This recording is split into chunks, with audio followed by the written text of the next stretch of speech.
Morning. It's freezing. Very cold.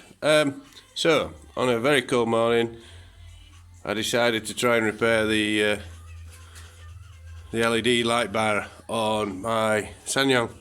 It's got full of water, and over the next few shorts, I'll show you how far I've got. But, first thing is, why did I start? Look.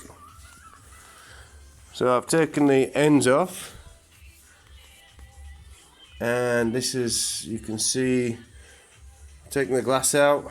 These are the LED reflectors, and this is the water damaged PCB.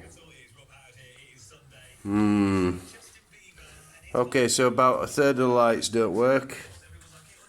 I'm in the process of dismantling.